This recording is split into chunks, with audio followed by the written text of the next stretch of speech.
Hoy un sábado más con alegría en nuestros corazones, pero también con nostalgia, con tristeza y buena angustia por nuestro país, los que somos colombianos, después de los acontecimientos de esta semana, que bueno, estaré hablando de pronto un poco de eso al final.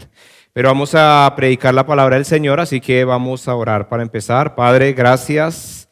Gracias, Señor, por permitirnos hoy estar, Señor, en este lugar, reunidos con nuestros hermanos. Gracias, Señor, porque hoy podemos estar aquí para poder escuchar tu palabra, para exaltarte, para enaltecerte, para darte a ti, Señor, el honor, darte el centro de nuestras vidas y permitir que a través del Espíritu Santo y la predicación de tu palabra tú hables hoy a cada uno de nosotros. Te pedimos que te quedes con nosotros y que te muevas poderosamente en medio de esta palabra. Te lo pedimos en tu nombre, Jesús. Amén. Bueno, hoy vamos a seguir estudiando los Hechos y hoy vamos a ver capítulo 24, 25 y 26. ¿Listo? Como les dije hace 8 días, ¿hicieron la tarea hace 8 días? Eran leer todos los capítulos porque ya no vamos a entrar expositivamente versículo por versículo, sino hoy vamos a hacer 3 capítulos. Nos demoraría demasiado tiempo hacerlo leyéndolo uno a uno. Voy a simplemente tratar de dar las ideas generales y su tarea es en la casa leer los capítulos. ¿Listo? Yo veré. Todos muy buenos alumnos.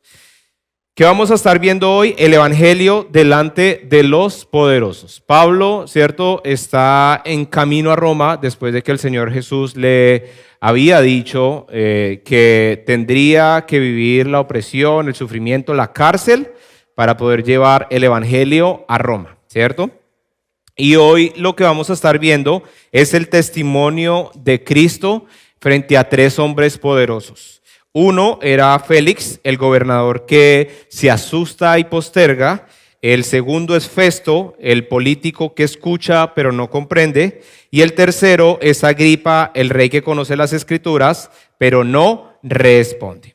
Acá vamos a ver algo, y es que Pablo, aunque está encadenado, es un hombre libre. Y en cierta manera, la pregunta central que vamos a responder hoy es, o que no vamos a responder, porque lo que nos lleva a entender el texto no es qué pasó con Pablo, sino por el contrario, cuál fue la respuesta de estos hombres a la predicación del Evangelio. Y algo muy curioso es que Pablo, estando encadenado, parecía un hombre libre, pero estos hombres, quienes les estaban enjuiciando o estaban tratando de buscar la razón por la cual le estaban culpando, en cierta manera, cuando uno lee los capítulos, nos damos cuenta que pareciera que los enjuiciados eran ellos, porque al final vamos a entender que no encuentran nada por el cual acusar a Pablo. ¿Listo? Entonces, vamos a desarrollarlo en 3 puntos, ¿cierto? Pues Félix, el gobernador, Festo, el político, y Agripa, el rey. El primer punto es ante Félix, que esto lo vemos en todo el capítulo 24, y es del versículo 1 al 27, todos los versículos. Y lo primero que vamos a ver es una conciencia endurecida. Aquí pasa algo importante. Los dirigentes judíos acusan a Pablo, gracias Dani, de hacer revueltas, de generar motines, de ir en contra de la ley judía, como lo aprendíamos hace 8 días. Lo llaman cabecilla de la secta de los del camino y de profanar el templo. Pero hay algo muy particular. No pueden probar nada. Nada de lo que lo están acusando lo pueden probar.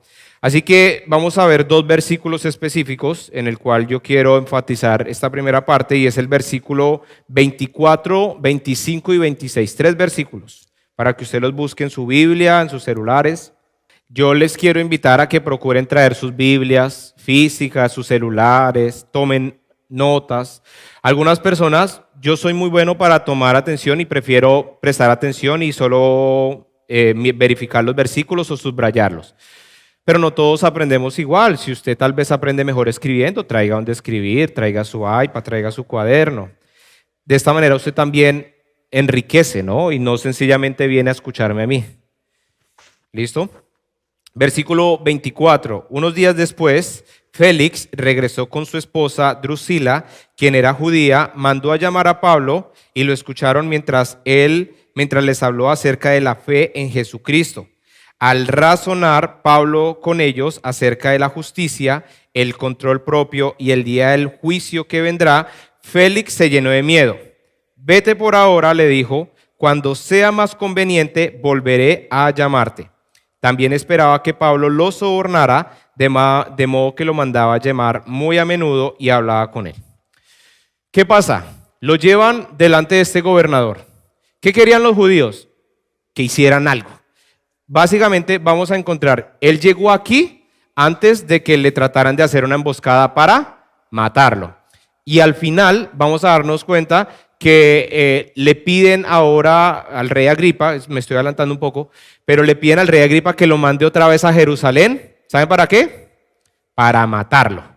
El pueblo judío tenía tanta rabia y estaba tan enceguecido que no les importaba qué dijera Pablo. Lo único que les importaba era que Pablo muriera, callarlo, ¿cierto? Esto es lo que va a suceder, digamos.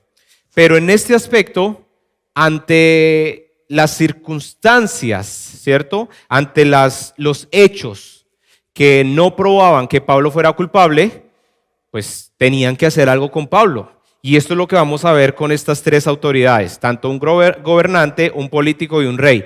No sabían qué hacer con Pablo. Y Félix no entiende por qué lo están enjuiciando.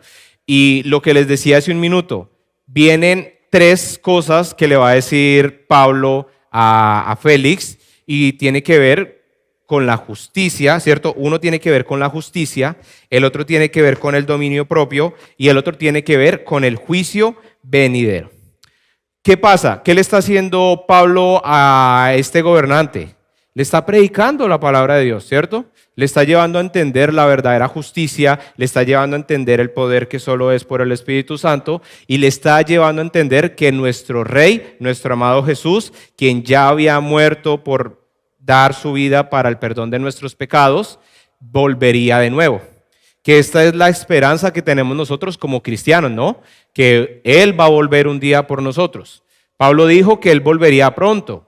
Pablo murió y no lo vio, pero su convicción era que Él volvería.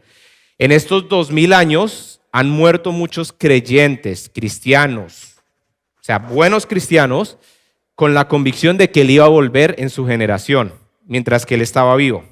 Y ahí viene que nosotros tenemos o deberíamos tener esa misma convicción de que Él va a volver pronto, ¿cierto? Porque eso es lo que dicen las Escrituras, que Él va a volver pronto, ¿cierto?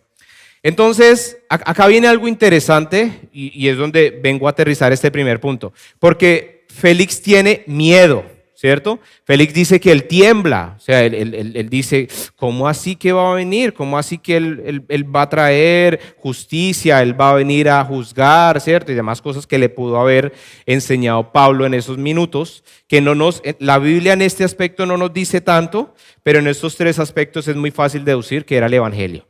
Y Pablo no recortaba nada en su predicación. Por eso quedó tan asustado, ¿cierto? Y yo les digo algo, mi querida iglesia, mi querida familia, el Señor va a volver y el día de mañana va a haber un juicio en el cual si usted no ha entendido la salvación, si usted no ha entregado su vida, si usted no ha aceptado lo que Cristo hizo en la cruz por usted, pues solo hay un juicio. Y es que usted va a ser condenado, lo dice la palabra de Dios, no lo digo yo. A mí me gustaría tener la intención que todos tenemos, de que todo el mundo sea salvo y que todo el mundo va a ir al cielo. Pero la Biblia, el libro que se llama la palabra de Dios, dice que no es así. Partamos de algo, un error muy común. Toda la creación somos hijos de Dios. No toda la creación son hijos de Dios. Juan 1:12 dice que solo los que le recibieron y los que creyeron en Jesús les dio la potestad, les dio el derecho de ser llamados hijos de Dios. Y no solo este versículo, cuando uno estudia, sobre todo las cartas paulinas, se da cuenta de la nueva identidad que tenemos en Cristo. Somos hijos de Dios, somos hermanos de Cristo. Él es nuestro hermano mayor, coherederos de la gracia, ¿cierto? Entonces acá es donde nosotros debemos entender este primer punto, ¿cierto? Félix tuvo temblor, tuvo miedo, pero ¿cuál fue su respuesta? Vete y después hablamos, ¿cierto? Y ustedes y yo pensamos que insensato pudo haber sido, ¿no? ¿Y cómo va a ser eso Félix? Pero ¿cómo somos ustedes y yo muchas veces? ¿Cierto? Hay que venir, hay que entregarle al Señor. Pastor, ahorita estoy ocupado, ¿no? Ahorita tengo que salir del PTI, del IELTS, del trabajo, ¿cierto? Más adelante. Y la pregunta es, ¿alguien sabe si va a haber un más adelante para su vida? ¿Alguien sabe si ese llamado que tal vez hoy Dios está haciendo a tu corazón va a haber más adelante? Claro, como usted tal vez se ha acostumbrado a venir, a sentarse y que ese llamado sea cada 8 días y 8 días o cada 15 días o una vez que usted viene al mes y usted dice, pues es lo mismo. Y yo le digo una cosa, nadie tiene la vida comprada. Y esta semana creo que todos entendimos eso de una u otra manera, ¿cierto? Entonces, acá hay una de las respuestas más peligrosas al evangelio. No acepta, no rechaza, solo dice después. Después. Los jóvenes, nosotros los jóvenes, ¿cierto? Los que estamos en los 20, 30, 40, 50, 60, para no quedar mal con nadie aquí. Todos los jóvenes, ¿cierto? ¿Qué decimos? Más adelante, cuando esté más viejito, cuando tal vez ya no tenga que hacer, porque en este momento, ¿qué hay que hacer? Disfrutar la vida, ¿cierto? ¿Y a qué le llamamos disfrutar la vida? A hacer lo que salga, ¿cierto? A permitir que cualquier cosa nos lleve y disfrutar la vida, hay que hacer aquí, hay que hacer allá, pero somos insensatos y somos necios. A veces relacionamos ser necios con sencillamente ser pecadores o ser personas malas, ¿no? Usted dice, ¿quién es necio? El que robó, el que no viene a la iglesia. ¿Y qué hay de aquellos que conociendo lo que se debe hacer no lo hacen? Ellos son necios, insensatos, porque sabiendo lo que deben hacer, hacen caso omiso. Y eso es lo que nos habla Juan 3:16, como hasta el versículo 20, 21. Y nos habla de la salvación, ¿no? Juan 3:16. De tal manera amó Dios al mundo, ¿cierto? Ya todos sabemos ese versículo, que dio la vida de su único Hijo, para que todo aquel que en él crea no se pierda, mas tenga vida eterna. Todo cristiano se sabe ese versículo, pero no se saben los siguientes. ¿Qué dicen los siguientes? Se lo dejo de tarea, pero más o menos ¿qué dice? Que los que ya han rechazado a Jesús, ya no hay nada que hacer. Ya han recibido condenación, porque no hay otra manera de ser salvos. Cuando tú rechazas el evangelio, cuando tú dices después, no solo te haces necio, no hay otra manera para llegar a Dios. Solo hay una verdad, solo hay un camino, solo hay una vida. Solo hay una manera en la cual podemos llegar al Padre y es a través de Jesucristo. Y acá sucede algo. Una verdad postergada termina endureciendo la conciencia. Vean, ¿cuántas personas se acostumbran a sentarse en la misma silla todos los benditos días y a venir y que le entre por un oído y como dirían las mamás, le salga por el otro, ¿cierto? Y acá estoy bien, pastor. ¿Lo está? ¿Lo está? ¿Qué diferencia hay de una persona que dice, ay, yo amo a Dios y Dios está conmigo y Dios me protege y Dios me ayuda, a usted y a mí?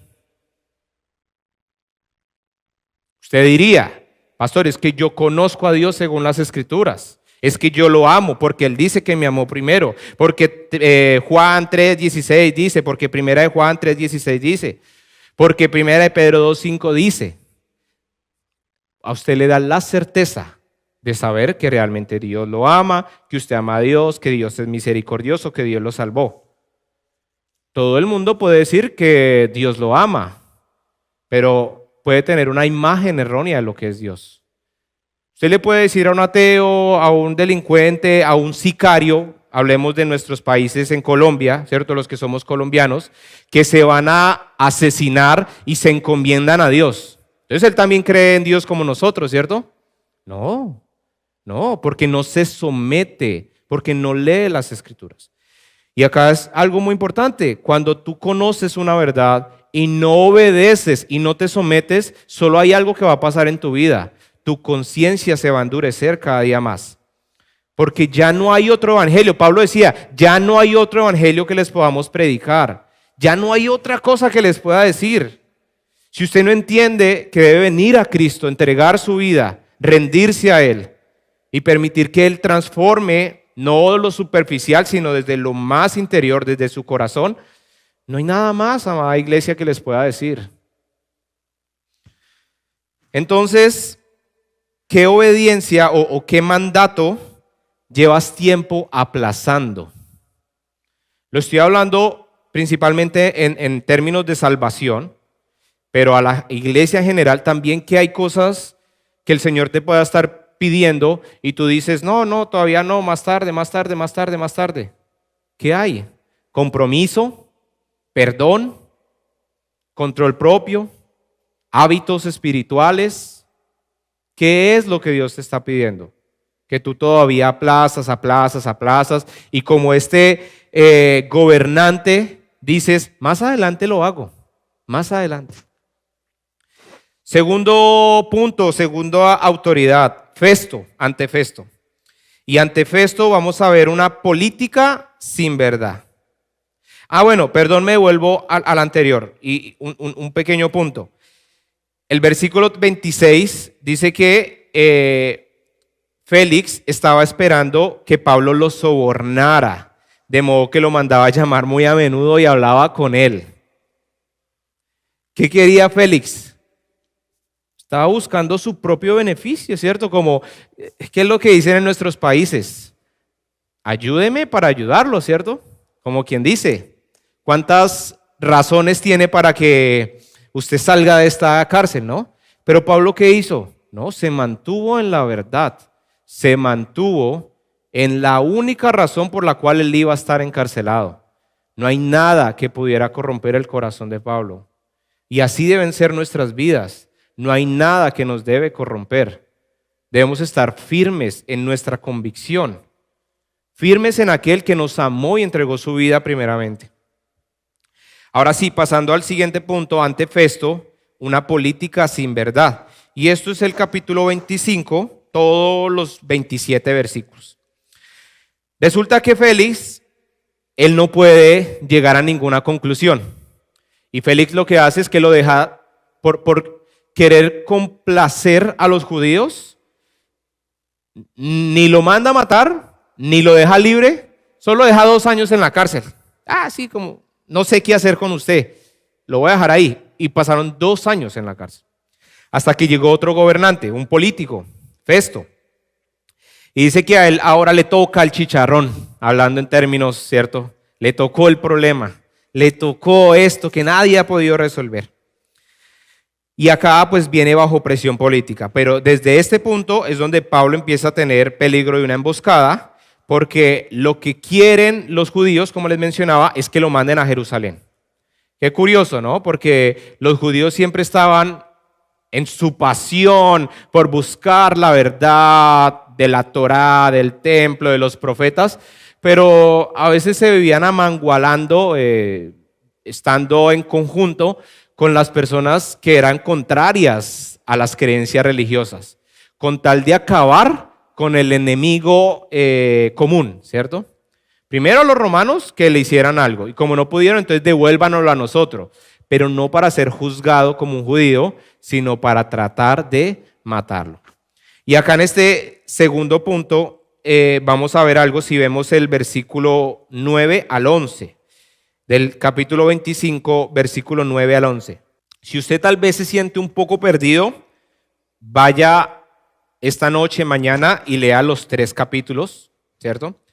Porque pues no podemos leer todo y venimos en la serie, entonces esa es la invitación si todavía de pronto no está comprendiendo un poco dónde estamos. Dice versículo 9, entonces Festo, queriendo complacer a los judíos, le preguntó, ¿estás dispuesto a ir a Jerusalén y ser juzgados ante mí allá? Pero Pablo contestó, no, esta es la corte oficial romana, por lo tanto debo ser juzgado aquí mismo.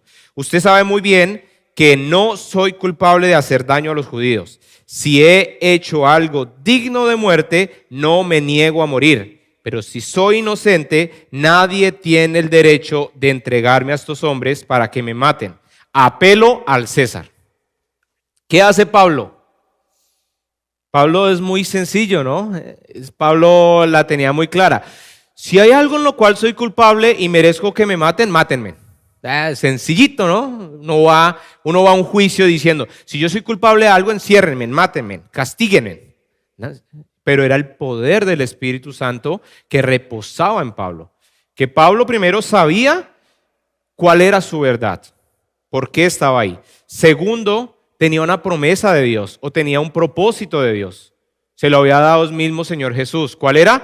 Tienes que llegar a Roma, vas a predicar en Roma. Y tercero, pues Pablo sabía que el morir era ganancia, porque estaría al lado de su amado, ¿cierto? Que eso es algo en lo cual todavía los cristianos peleamos, ¿no? Yo también peleo en pensar en ya no estar en este plano, dejar a mi esposa, a mi hijo, a mis papás, a mis hermanos, a ustedes y estar con Él. Pero estar con Él debería darnos más gozo, ¿no? Porque al fin y al cabo es lo que predicamos, oramos, buscamos cada día, ¿no? No lo confunda con querer morirse, ¿cierto? Porque ahí hay una línea delgada entre ya no apreciar la vida, que es lo que Dios le da. Pero ¿qué pasa acá entonces? Festo quiere complacer a los judíos y Pablo le dice, no, a mí no me mande por allá, ¿cierto? Y nos lleva a entender de que Pablo sabía que lo querían matar. ¿Qué hace Pablo? Apela al César. Apelar al César era una vaina como apelar a la Suprema Corte de Justicia de un país. O sea, usted va a los duros. Y cuando usted apela al César siendo romano, es algo de consideración. Si un romano apelaba al César y le negaban eso, asústate, era un problema grande, porque era al negarle un derecho que tenía un ciudadano romano, ¿cierto? Ahora uno diría, ¿Pablo estaba falto de fe? No. Pablo usa la legítima ley para poder llegar en el propósito que Dios ya le había hecho. No era que estuviera falto de fe. Y para que usted lo entienda, en un ejemplo práctico para nosotros. Si Dios te habla a través de la palabra, o viene una convicción en tu vida, hablemos de trabajo, de que tú vas a tener un trabajo, de que Dios te va a dar un trabajo, como a muchos que yo escucho, no, es que Dios me va a dar un trabajo, listo, genuino, ya. Si Dios te dio una palabra, alguien te lo dijo, te vino una convicción, como haya sido, en lo cual tú dices, Dios me va a dar un trabajo. Tú te quedas sentado esperando al trabajo. No, es que pastor, las puertas las va a abrir Dios. Claro, hijo, pues el que tiene que pasar las hojas de vida, ¿quién es? Usted es el que tiene que pasar las hojas de vida. Eso no es falta de fe. Eso es lo que Santiago diría, muéstrame tu fe, ¿cierto? Yo te mostraré la mía con mis obras. Si creemos en que Dios va a obrar y me dio una palabra, yo tengo que hacer lo mínimo en mi responsabilidad. Tengo que hacerlo. Tengo que ir y entregar hojas de vida para el trabajo que Dios me va a abrir las puertas. Eso póngalo en cualquier contexto que usted tenga, pero aterrizándolo acá, eso fue lo que hizo Pablo. El Señor Jesús ya le había dicho, tienes que llegar a Roma. La manera de llegar a Roma era yendo ¿dónde? El César, porque el César estaba en Roma. ¿Lo quieren devolver a dónde? A Jerusalén. ¿Qué dice Pablo? Apelo al César. Me tienen que llevar allá. No confundamos la responsabilidad. No podemos ser irresponsables. Todos tenemos que responder ante la gracia de Dios. Dios por eso nos ha dejado un precioso libro llamado Biblia que nos da los parámetros en cómo debemos responder nosotros. En el punto anterior, cuando Félix dice después, él está rechazando algo que debió haber hecho, que debió haber dado una respuesta. El evangelio necesita una respuesta humana, dependiendo de la perspectiva que tú tengas, sea desde el punto de que Dios es el que ya te eligió y tú respondes y tú no te puedes resistir a esa respuesta y tú lo haces porque fuiste elegido, o desde la otra perspectiva, que Dios te da la oportunidad que tú respondas desde tu propia decisión, cualquiera de las dos. La verdad, usted y yo no sabemos cuál es el que está detrás. Lo importante es que usted responda. Y uno responde en arrepentimiento y fe. Me arrepiento de no tener a Dios como lo primero.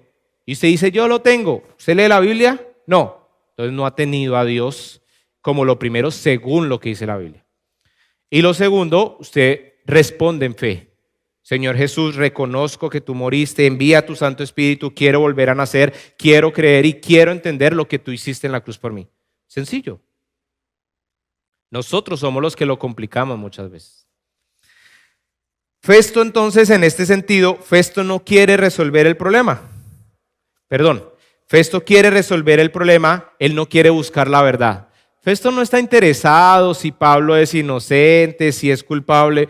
Lo único que le interesa a Festo es decir, hagamos algo con Pablo, mandémoslo a Jerusalén, mandémoselo a César, y eso es lo que ahorita va a pasar porque él busca otra opinión. Pero él no estaba interesado, ¿cierto? Él no quería saber nada. ¿Qué es lo que dice Festo? Si usted lee el versículo 18-19, un poco más abajo,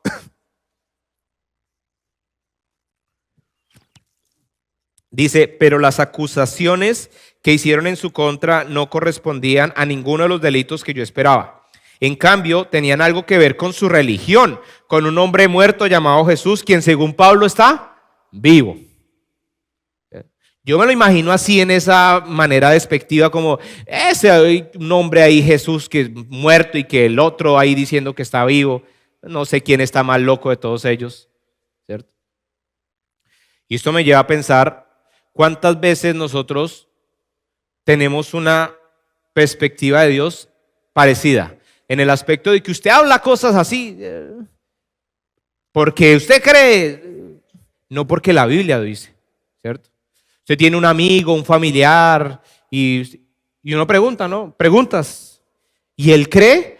Pues sí, pastor, él va para una vaina ahí que hacen como un ritual, pero creen en Dios, que es lo importante.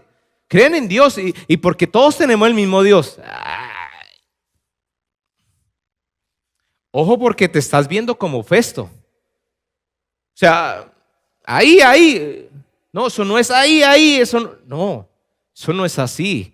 Por eso tenemos un libro que nos dice quién es Dios, qué es lo que quiere Dios, cómo quiere ser buscado Dios. Cada vez que tú respondes simplemente diciendo, sí, es que todo es lo mismo, no hay problema, sin saber por qué la Escritura lo dice, no lo dice, lo afirma, no lo afirma, está haciendo un Festo, no te está importando. Puede ser que no sea de manera directa como Festo, pero puede ser de manera indirecta. Por eso dice la palabra de Dios que aun el necio cuando calla es tomado por sabio.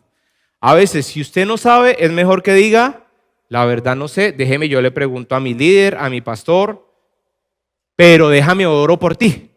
O déjame, y esto sí lo entiendo, y esto sí te lo puedo explicar.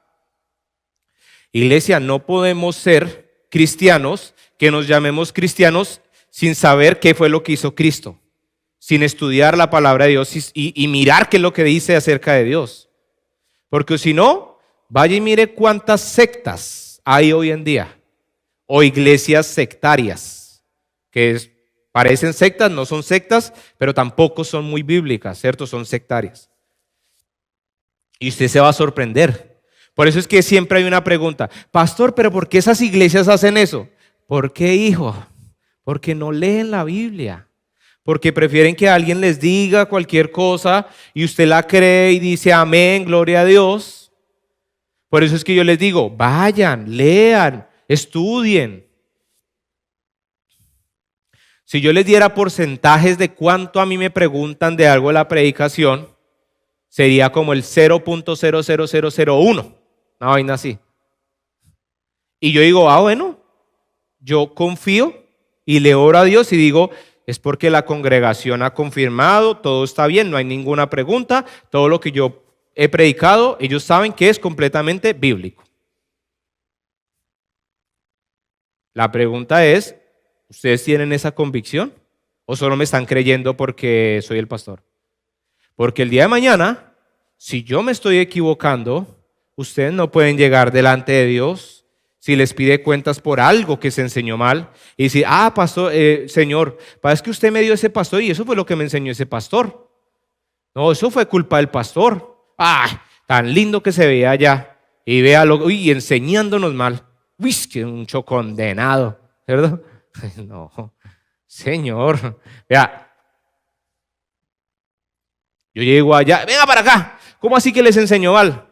No, señor, yo les dije que estudiaran la palabra de Dios. Si quiere, vamos a YouTube y vemos las prédicas. No, es en serio. Tenemos que estudiar la palabra de Dios. Y acá nos damos cuenta, ¿cierto?, que el evangelio no está encadenado. Pablo tenía un propósito, tenía que llegar a Roma. Él era libre estando encarcelado. Acá hay un principio y es que los poderosos pueden manipular los procesos, pero no pueden frustrar nunca el propósito de Dios. Si Dios tiene un propósito en tu vida, a través de tu vida se va a cumplir. No importa lo que pueda pasar, Dios lo va a cumplir, Dios lo va a hacer. Ese es nuestro Dios, ese es nuestro Dios.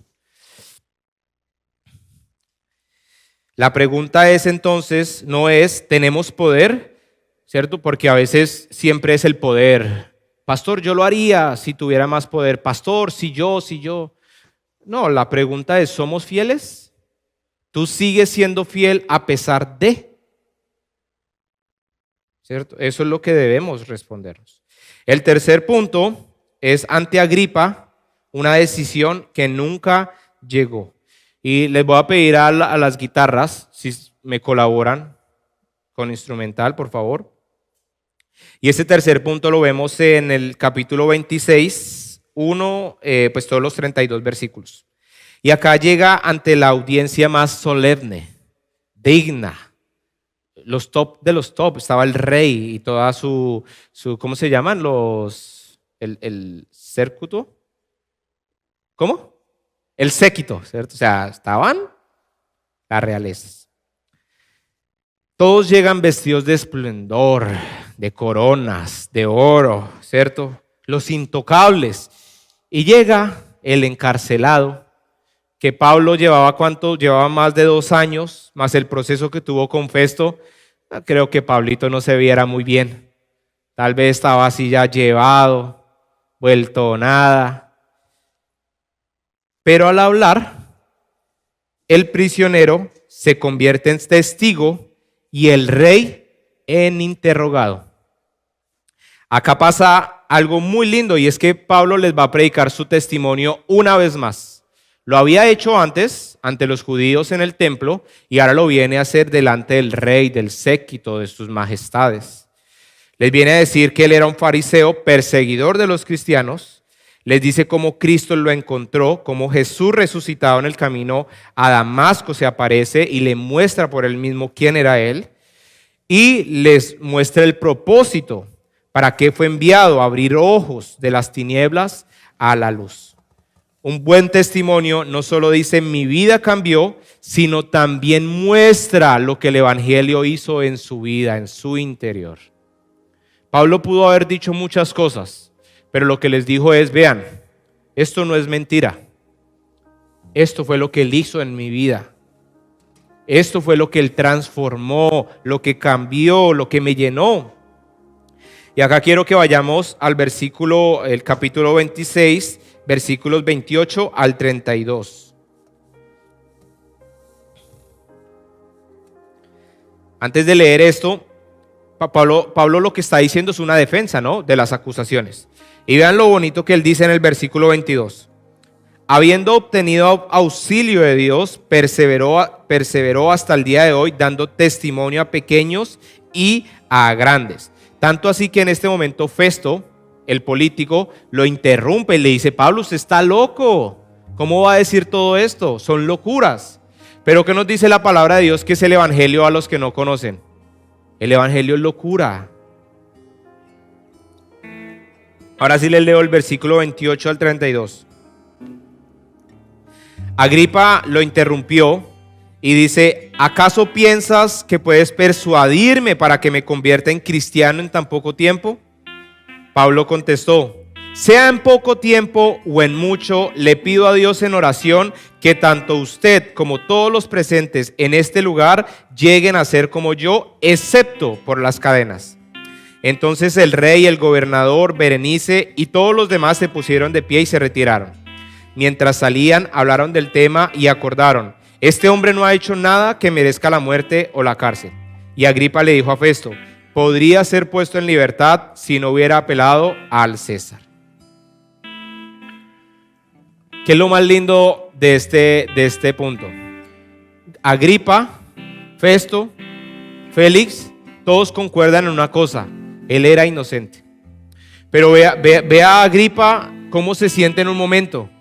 Dice: ¿acaso crees que tú me vas a convencer? Y si usted lee desde el griego más o menos era como estuvo a punto de convencerlo. Al rey, a la majestad, un encarcelado, perdido de su libertad, no querido por los judíos, odiado hasta la muerte. Casi le faltó poquito para que el rey pudiera convencerse. ¿Qué es lo que aprendemos de esto? Se puede estar muy cerca del reino, pero aún así estar fuera. Y es lo que yo les he dicho muchas veces, mi amada iglesia. Usted puede venir a estar todos los fines de semana aquí. Usted puede venir a alzar las manos o no alzarlas, simplemente estar ahí. Pero no se trata de estar, se trata de ser, de amar al que nos amó primero. Nosotros no obedecemos a Dios por una carga. Obedecemos a Dios porque amamos a Dios, porque Él nos amó primero. Y esto fue algo que no entendía Agripa, ¿no? Agripa dijo: casi me convences, cerca estuviste. Cerca estuviste. Y yo le pregunto: ¿cuántos Dios está tocando su corazón y está cerca? Y usted: casi me convence ese pastor, casi me cambia la mente, casi me lava todo lo que yo tenía. Pues vea, yo soy uno de los que le doy gracias a Dios por haberme lavado la cabeza de tanta bobada que tenía, de tantas malas decisiones, de tantas malas experiencias, tanto producidas por mí mismo como producidas por otros en mi vida. Yo le doy muchas gracias a Dios. Sí, me la lavó a través de la palabra de Dios y el poder del Espíritu Santo. Eso es lo que hace una iglesia sana. Cuando un pastor quiere cambiarte, a eso es lo que llamamos una iglesia sectaria, porque está tomando un papel que no le corresponde. Yo no puedo cambiar ninguna de sus vidas. No me mandaron a cambiar sus vidas. Me mandaron a predicar la palabra para que a través de la predicación de la palabra y el poder del Espíritu Santo pueda ser transformado, renovado, para entender cuál es la voluntad de Dios, buena, agradable y perfecta. ¿Ves la diferencia? Por eso es que muchas veces decimos: es que en esa iglesia, bueno, hable de una iglesia, pero hable conforme a las Escrituras.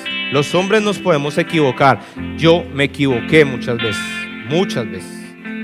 Pero le pedí perdón a Dios, le pedí perdón a la congregación y he seguido. Ese es el proceso. Entonces, para concluir, 3 hombres, 3 maneras de rechazar a Cristo. Félix sintió temor, pero postergó. Esto es una convicción sin arrepentimiento. Festo oyó los hechos, pero no comprendió. Esto es información sin compromiso. Agripa conocía las Escrituras, pero evadió. Esto es cercanía sin entrega. Yo no sé dónde usted está el día de hoy. No lo sé. Lo que sí sé es que Dios está en este lugar y Dios quiere actuar en su vida. La pregunta que yo le quiero hacer es: ¿cómo usted va a responder? ¿Cómo va a responder? Y aquí quiero contar un poco lo de esta semana. porque tembló en Colombia. Los que somos colombianos pues obviamente nos vimos afectados. Hoy tembló aquí en Indonesia, cerca a Timor. Ha temblado últimamente, tembló en Venezuela, ¿cierto?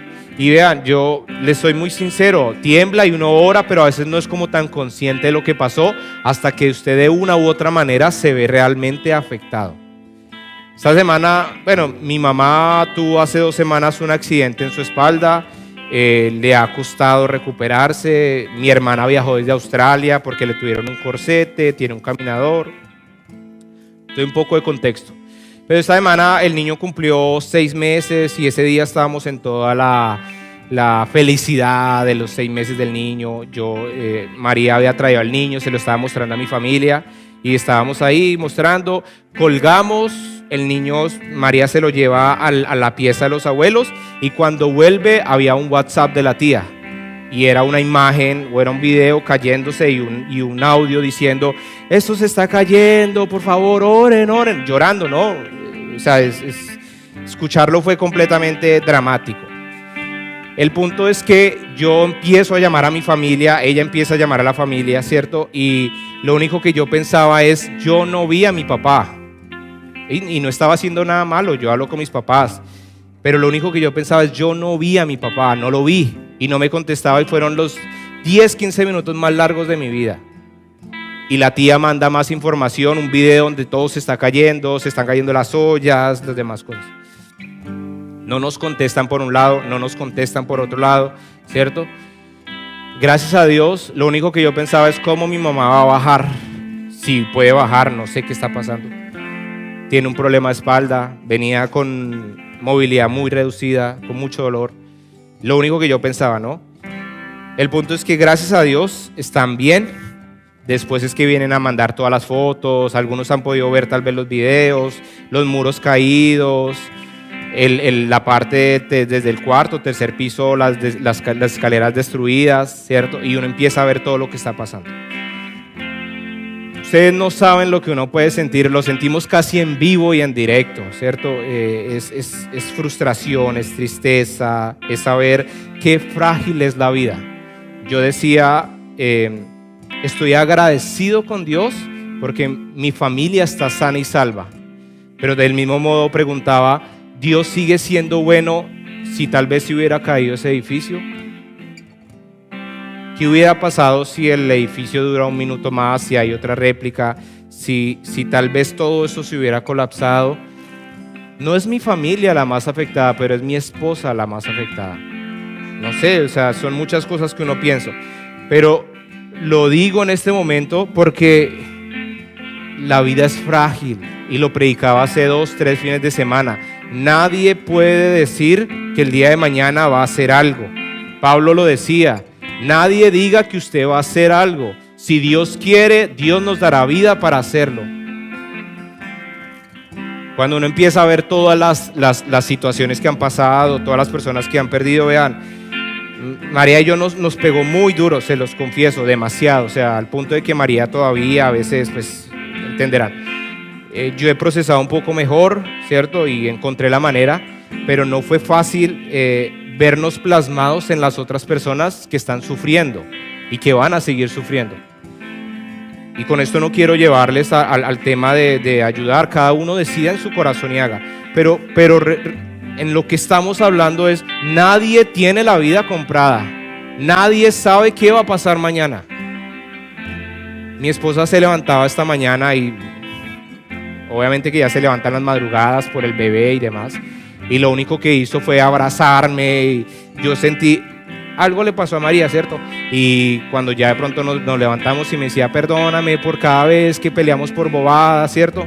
Porque estuvo viendo unos videos donde una familia se cayó, donde eran los esposos y el bebé, y ella decía, a veces peleo por bobadas contigo y uno nunca sabe lo que pueda pasar en la vida. Usted y yo nunca sabemos qué pueda pasar en la vida, nunca. Y no tiene que ser un terremoto. Usted nunca sabe si hay un accidente, usted no sabe si hay un incendio, usted no sabe nada y no quiero aterrorizarlos. Y vean, para los que están muy preocupados porque el mundo se va a acabar, terremotos, si estuve estudiándolo, Terremotos al año pasan muchos por encima de la escala de los 7. Lo que pasa es que a veces somos muy insensibles y cayó por allá lejos, entonces hubo un terremoto y ya. Como el de esta mañana, hubo un terremoto en Indonesia, ya. Eso pasa de seguido. ¿El Señor Jesús va a volver? Sí, va a volver pronto. Y no necesariamente por los terremotos, porque su palabra lo dice. Pero yo quiero que usted no sea necio. Corra a los pies de Cristo. Crea, Dios le está dando una oportunidad. Tómela. Es como un salvavidas que Dios le está dando. Y yo cito las palabras de Pablo porque son las mismas que me llevan a predicar a pesar de. Esta semana tenía el corazón arrugado para hacer muchas de las actividades. Y lo único que yo pensaba es: Señor, tú has sido bueno conmigo, ¿cómo no hacerlas? Y lo único que yo les puedo predicar el día de hoy es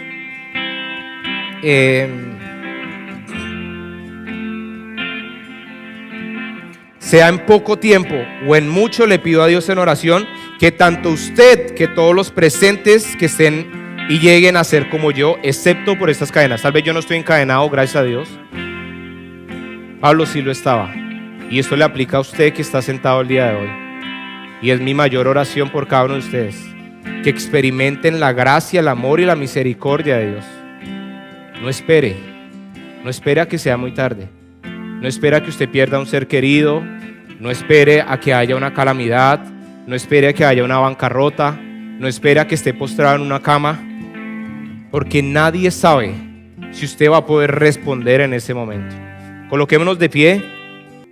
Son 3 llamados a 3 tipos de corazón, de personas.